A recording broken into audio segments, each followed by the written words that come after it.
Digital slate ഒരു കുഞ്ഞു സമ്മാനമായി അംഗനവാടികളിലെ 1000 കുരുന്നുകൾക്ക് നൽകി കൊല്ലം ജില്ലാ panchayat vice president SR Arun Babu. ഒരു കാലത്ത് ചോക്കും സ്ലേറ്റുമായിരുന്നു കുട്ടികളുടെ പഠന ലോകത്തെ പ്രധാന കൂട്ടുകാർ. ഇന്ന് അതേ സ്ലേറ്റ് സാങ്കേതിക വിദ്യയുടെ കരുത്തിൽ ഡിജിറ്റൽ രൂപത്തിലേക്ക് മാറി. എഴുതാനും വരയ്ക്കാനും മായ്ക്കാനും കഴിയുന്നതാണ് ഡിജിറ്റൽ സ്ലേറ്റുകൾ. ഇത് നമ്മുടെ പവിത്രേശ്വരം പഞ്ചായത്തിലെ കൾച്ചറൽ ജംഗ്ഷനിലെ അംഗനവാടിയിലാണ് ഞാനിപ്പോൾ നിൽക്കുന്നത്. നെടുവത്തൂർ ജില്ലാ പഞ്ചായത്ത് ഡിവിഷൻ. നമ്മുടെ പഞ്ചായത്ത് അംഗം നമ്മുടെ SR അരുൺ ബാബു ഉൾപ്പെടെ ഇവിടുത്തെ പ്രവർത്തകരും പ്രദീപ് ഉൾപ്പെടെ എല്ലാവരും അധ്യാപകരും ഒക്കെ ഉണ്ട്, കുരുന്നുകളുണ്ട് അംഗനവാടിയിൽ. ഇപ്പോൾ ഇക്കുറി ഒരു പ്രത്യേകത, ഡിജിറ്റൽ സ്ലേറ്റ്, പുതിയ ഒരു സമൂഹമാണല്ലോ. ഡിജിറ്റൽ സ്ലേറ്റിലേക്ക് അവർ ഇന്ന് എല്ലാവർക്കും സമ്മാനമായി കൊടുക്കുകയാണ്. ആ കാഴ്ചയിലേക്കാണ് നമ്മൾ ഈ പോകുന്നത്. കണ്ടോളൂ.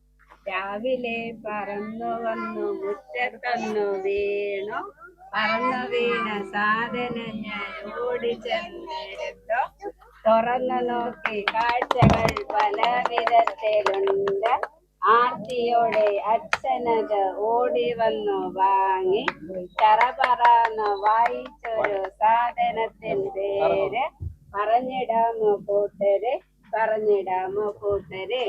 കയ്യിൽ ഒരു പേനയും മുന്നിൽ ഒരു ഡിജിറ്റൽ സ്ലേറ്റ്. അക്ഷരങ്ങൾ പഠിക്കുന്നതും ചിത്രങ്ങൾ വരയ്ക്കുന്നതും ഇനി കൂടുതൽ രസകരമായ അനുഭവമായി മാറും. ചിലർ ഹരിശ്രീ എന്ന് കുറിച്ചു, ചിലർ ABCD എഴുതി, മറ്റു ചിലർ കൗതുകത്തോടെ ചിത്രങ്ങൾ വരച്ചു. പിന്നീട് അത് ഡിലീറ്റും ചെയ്യുന്നു. ശരിക്കും കുഞ്ഞുങ്ങൾ സന്തോഷമൂടിലായി. ഹരിയെന്നോ എഴുതിയ പേരെന്തുവാ? മോളുടെ പേരെന്തുവാ? രാതുവോ? പഴയ സ്ലേറ്റ് മോൾ എഴുതിയിട്ടുണ്ടോ? ഉണ്ടോ? അതാണോ നല്ലത്, ഇതാണോ നല്ലത്? നെടുവത്തൂർ ജില്ലാ പഞ്ചായത്ത് അംഗം SR അരുൺ ബാബുവിന് നാട്ടുകാരും രക്ഷിതാക്കളും നന്ദി പറഞ്ഞു. ഒപ്പം അവരും സ്ലേറ്റും പെൻസിലിനെയും ഒന്ന് ഓർത്തെടുത്തു. കുട്ടിക്കാലത്തെ സ്ലേറ്റും പെൻസിലും ആർക്കെങ്കിലും മറക്കാൻ കഴിയുമോ? അത് മാറി ഇപ്പൊ ഡിജിറ്റൽ യുഗമാണ്. ഇവിടെ ഇപ്പോ ഈ കുട്ടികളുടെ അമ്മാമ്മമാരും അമ്മയൊക്കെ വന്നിട്ടുണ്ട്. കുട്ടിക്കാലത്ത് നിങ്ങൾ സ്ലേറ്റ് പെൻസിലൊക്കെ കിട്ടിയിരുന്നോ? വലിയ പാടുപെട്ട് മേടിക്കുന്നത്, അന്നൊന്നും കിട്ടത്തില്ലല്ലേ. പിന്നെ സ്ലേറ്റും പെൻസിലൊക്കെ ഉണ്ടായിരുന്നു, മേടിച്ച് പഠിച്ച്. ആശാൻ പള്ളിക്കൂടത്തിലെ പോയി പഠിച്ചത്, മണ്ണിലെഴുതി, മണലിനകത്ത് എഴുതി പഠിച്ചത്. സ്ലേറ്റ് പെൻസിലൊക്കെ കിട്ടിയിട്ടുണ്ട്. അങ്ങനെ എഴുതി മാറുന്ന അനുസരിച്ച് അവർക്കും മാറ്റം സംഭവിക്കും. സന്തോഷം, അവർക്ക് ഒരുപാട് നല്ല സ്ലേറ്റ് കിട്ടുന്ന സന്തോഷം. മറ്റേ മുന്നോട്ട് വായിക്കാനും നടക്കണ്ട, ഇതാകുമ്പോ മായും പടം വരയ്ക്കാം. ഇപ്പൊ കുറെയൊക്കെ മാറ്റം വന്നിട്ടുണ്ട് ഇങ്ങനെയുള്ള കാര്യങ്ങളിലൊക്കെ. പേപ്പറോ ചോക്കോ ആവശ്യമില്ലാതെ എഴുതാനും ഒരു ബട്ടൺ അമർത്തി മായ്ക്കാനും കഴിയുന്നതാണ് ഡിജിറ്റൽ സ്ലേറ്റുകളുടെ പ്രത്യേകത.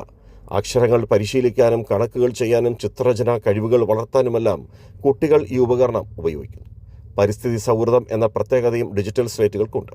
പേപ്പറിന്റെ ഉപയോഗം കുറയ്ക്കുന്നതിനൊപ്പം നിരവധി തവണ എഴുതി മായ്ച്ചും ഉപയോഗിക്കാനും കഴിയും. ഒരാള് അയാളുടെ ജീവിതത്തിൽ ഏറ്റവും നിർണായകമായ സമയമാണ് അക്ഷരത്തിന്റെ ലോകത്തേക്ക് നടക്കുക എന്നുള്ളത്. ആ അക്ഷരത്തിന്റെ ലോകത്തേക്ക് നടക്കുമ്പോൾ നമ്മുടെ നാടിന്റെ ആകെ ഒരു പിന്തുണ അയാളുടെ ജീവിതത്തിന്റെ തുടക്കത്തിൽ, അക്ഷരത്തിന്റെ ലോകത്തേക്കുള്ള തുടക്കത്തിൽ ഉണ്ടാകുക എന്ന ഒരു സാമൂഹ്യ പ്രതിബദ്ധത മനുഷ്യനുണ്ടാകുക എന്നുള്ളതിന്റെ ഉത്തരവാദിത്വത്തിന്റെ കൂടി ഭാഗമായിട്ടാണ് നെടുവത്തൂർ ജില്ലാ പഞ്ചായത്ത് ഡിവിഷനിലെ മുഴുവൻ അംഗൻവാടി, ഏതാണ്ട് 1000-ഓളം അംഗൻവാടി കുട്ടികൾക്ക് ഈ ഡിജിറ്റൽ സ്ലേറ്റ് നൽകാൻ തീരുമാനിച്ചു. കുട്ടികൾക്ക് പഠനത്തിൽ കൂടുതൽ താല്പര്യമുണ്ടാക്കാൻ ഡിജിറ്റൽ സ്ലേറ്റുകൾ സഹായിക്കും. എങ്കിലും സാങ്കേതിക വിദ്യയും പഠനവും കൈകോർക്കുന്ന ഈ കാലത്ത് കുട്ടികളുടെ പഠന സുഹൃത്തായി ഡിജിറ്റൽ സ്ലേറ്റുകൾ കൂടുതൽ ജനപ്രിയമാകുന്നു. അതിന് തുടക്കം കുറിച്ചത് കൊല്ലം ജില്ലാ പഞ്ചായത്ത് വൈസ് പ്രസിഡന്റ് കൂടിയായ SR അരുൺ ബാബു. SR അരുൺ ബാബു നൽകിയ ഒരു കുഞ്ഞു സമ്മാനം, അത് സ്ലേറ്റും പെൻസിലും, അത് മുൻകാലങ്ങളിൽ നിന്ന് അതിപ്പോൾ ഡിജിറ്റലിലേക്ക് മാറുകയാണ്. ഇവരിതിൽ കോറിയിടുന്ന ഓരോ അക്ഷരങ്ങളും വരികളും അത് അവരുടെ തലച്ചോറിലേക്കാണ് ഫീഡ് ചെയ്യപ്പെടുന്നത്, പകരുന്നത്. നാളെയുടെ മുന്നേറ്റം, നാളെയുടെ വഴികാട്ടി കൂടിയാണ് ഇവർക്ക് ഇന്ന് സമ്മാനിച്ച ഈ സ്ലേറ്റും, ഈ ഡിജിറ്റൽ സ്ലേറ്റ് എന്ന് പറയുന്നത്. ക്യാമറമാൻ രാഹുൽ ചന്ദ്രനൊപ്പം രാജ്കുമാർ.